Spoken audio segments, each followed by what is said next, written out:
Bonjour tout le monde.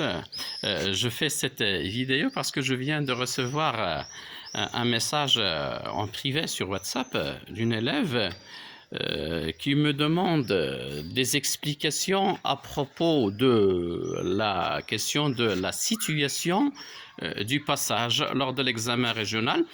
Elle dit que elle a effectué des recherches sur Internet et elle a remarqué que ce qu'elle a trouvé, c'est différent de ce qu'on fait en classe lors de la situation du passage dans nos leçons de lecture.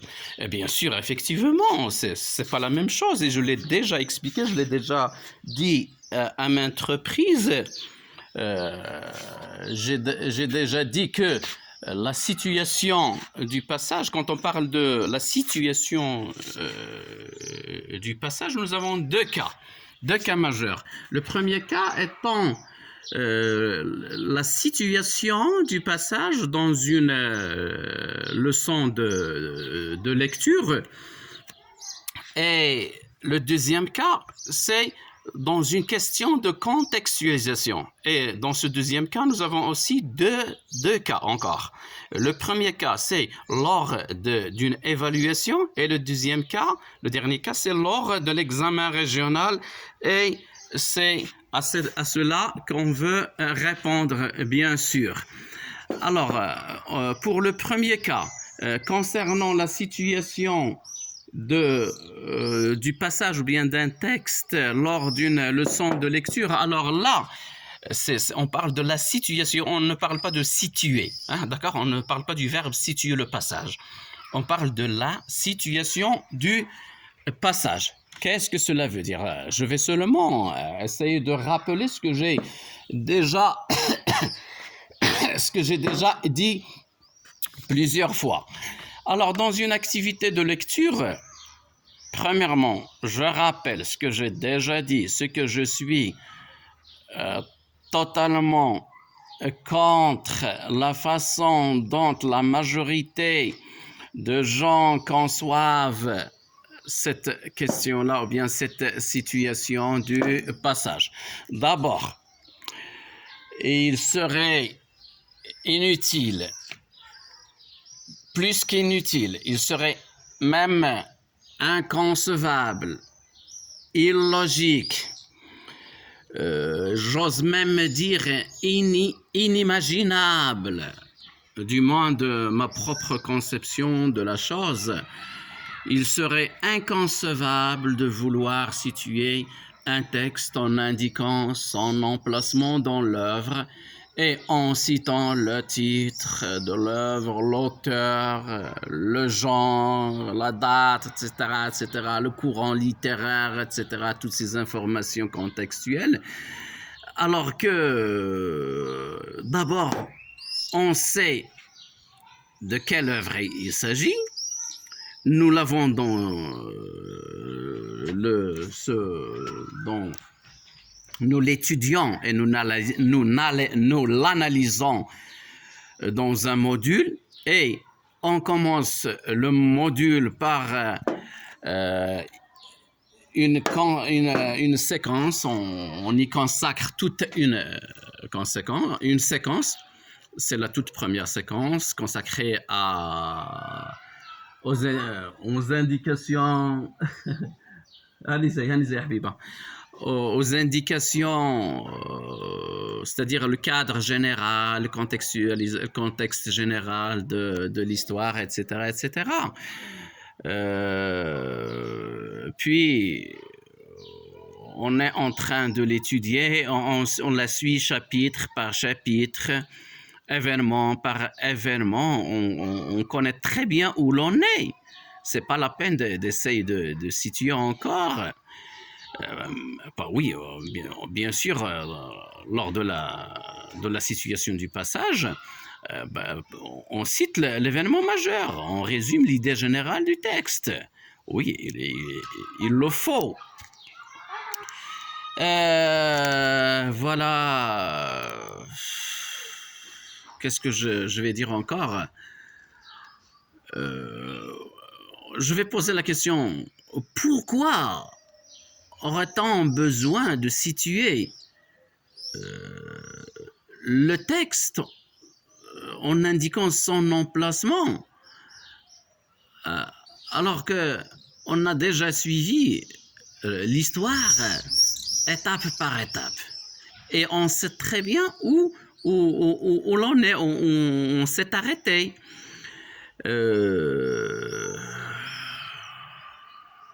Voilà.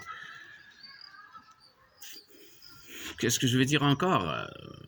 L'essentiel, ou bien ce qu'on doit faire, c'est de savoir situer le texte ou bien le chapitre, ou bien on doit mentionner la situation qui règne dans ce chapitre-là en indiquant la situation qui y règne, c'est-à-dire montrer dans quel état en est l'histoire, et surtout pour les protagonistes, pour le héros et les autres personnages principaux. Et même si l'on veut se référer au schéma narratif, on doit d'abord distinguer la situation de l'étape. Parce que quand on dit situation, par exemple, on dit situation initiale ou bien étape initiale, ce n'est pas la même chose. Quand on dit étape initiale, cela veut dire une partie. C'est l'emplacement par rapport à la narration. Cela veut dire, l'étape initiale, c'est le début. Mais quand on dit la situation initiale, cela veut dire l'état de l'histoire dans cette partie-là, dans cette étape-là. C'est-à-dire, on doit la situer ou bien on doit montrer la situation qui règne dans cette partie de l'histoire. Est-ce que c'est une situation de calme, de tranquillité, une situation de prospérité ou bien le contraire? Est-ce qu'il y a des problèmes? Est-ce que, par exemple, dans le nœud, dans le problème, lorsqu'il y a un événement qui pose problème, on doit mentionner ceci, on doit montrer ceci dans la situation du texte. Alors, on comprend qu'il faut préciser la situation en résumant l'événement majeur et en en tirant une idée générale, c'est-à-dire l'idée générale du chapitre ou bien du texte, du passage qu'on est en train de lire et d'étudier et d'analyser. Alors, là, bien sûr, rappelez-vous qu'on est toujours dans le premier cas, c'est-à-dire lors de la situation dans une leçon de lecture. Et bien sûr, il y a le deuxième cas, c'est celui de la situation d'un passage lors de l'examen régional. Enfin, la situation du passage concernant la question de contextualisation, que ce soit dans l'évaluation ou bien dans l'examen régional, mais nous, on va se focaliser sur l'examen régional parce que votre camarade vient demander des explications à propos de cette question-là. Alors, contrairement à la situation concernant une leçon de lecture, dans la question de contextualisation, situation du passage, l'objectif principal, bien sûr, étant de montrer, premièrement, qu'on connaît de quelle œuvre le passage est-il extrait. Parce qu'on a 3 œuvres, hein? On doit montrer au correcteur qu'on connaît de laquelle de ces trois œuvres le passage est tiré. Et puis, on doit encore montrer qu'on l'a lu et qu'on l'a comprise et qu'on sait où se situe le texte qu'on a, où se situe par rapport à cette œuvre-là et par rapport à cette histoire racontée dans cette œuvre-là.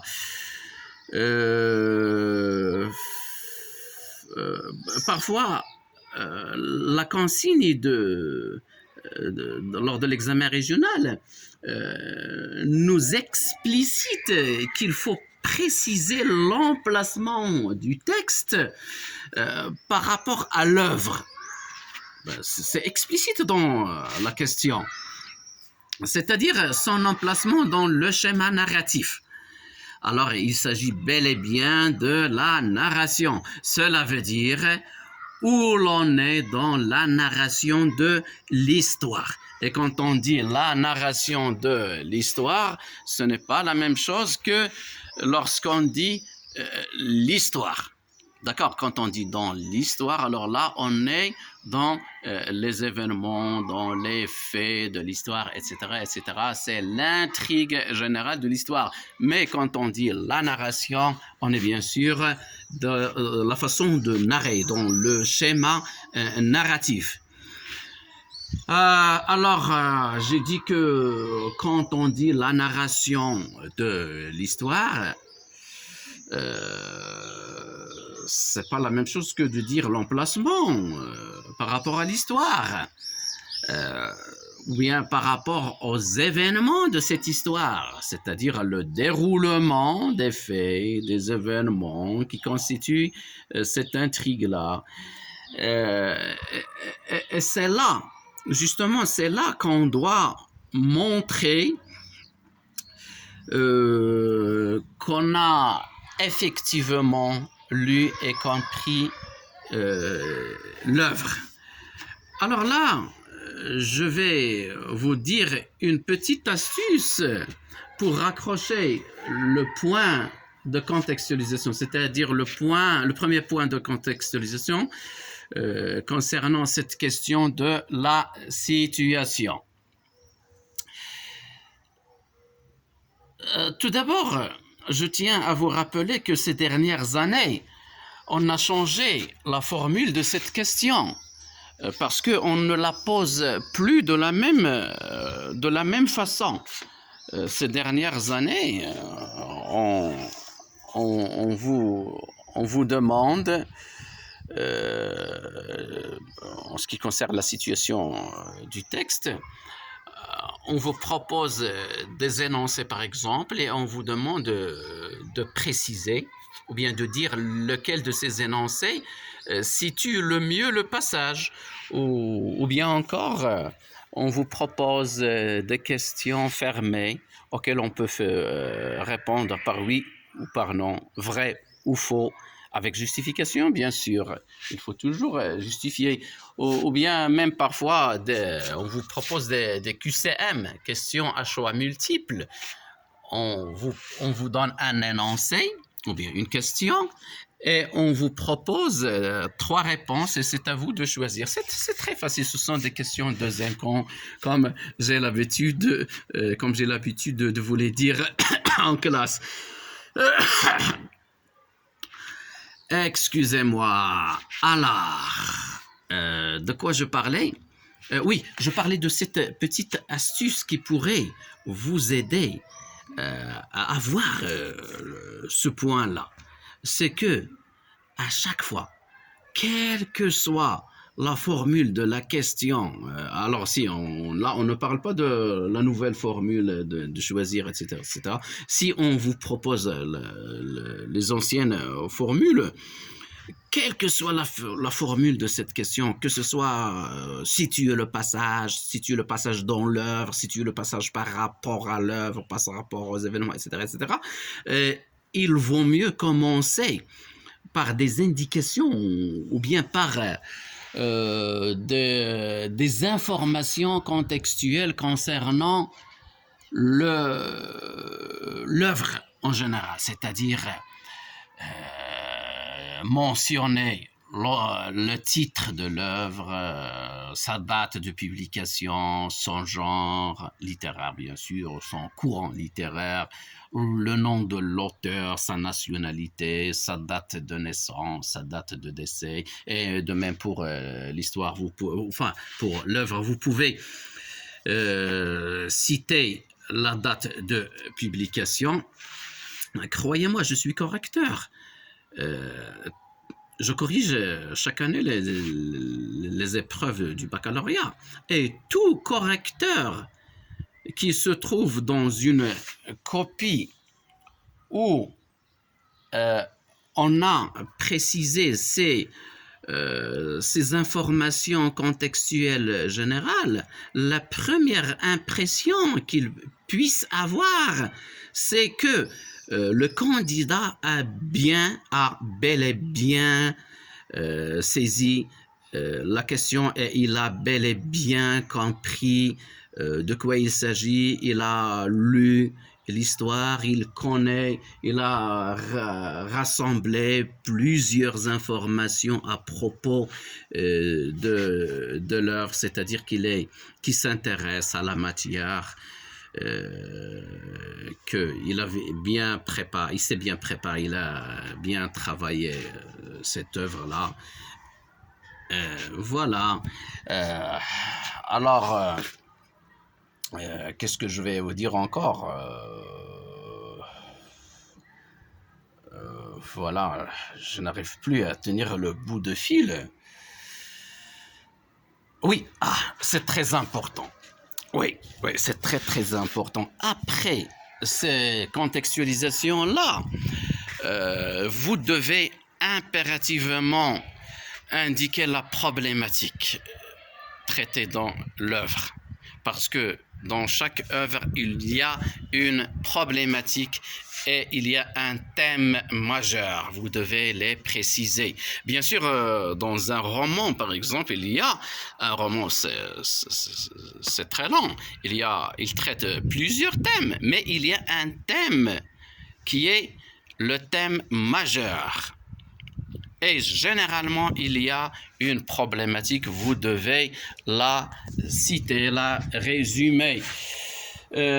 Parfois encore, la question vous explicite ou bien vous demande explicitement l'emplacement du passage par rapport à l'histoire racontée.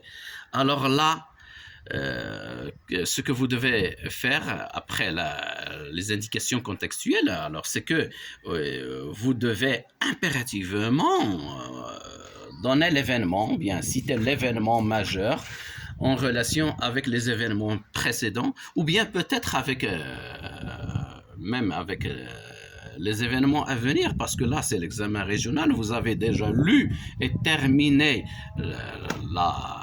l'œuvre, vous devez montrer que vous connaissez très très très bien où se situe le passage. Et il serait aussi préférable de le situer dans le schéma narratif. Il y a un tout autre cas, c'est que la question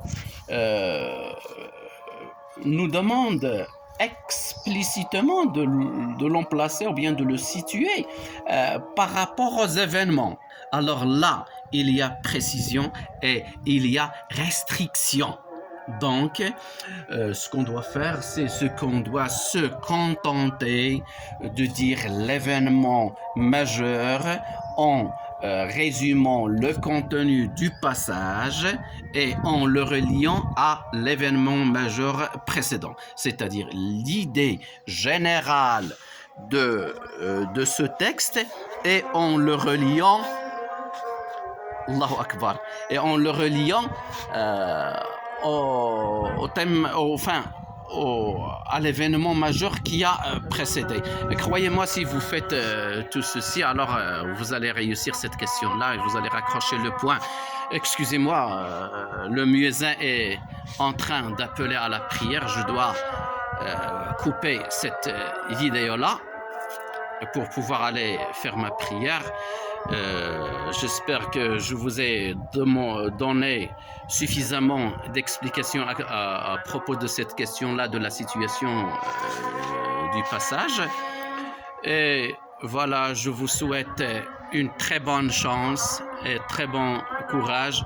Et si vous avez des questions, n'hésitez pas à me contacter en privé, bien sûr, sur le WhatsApp.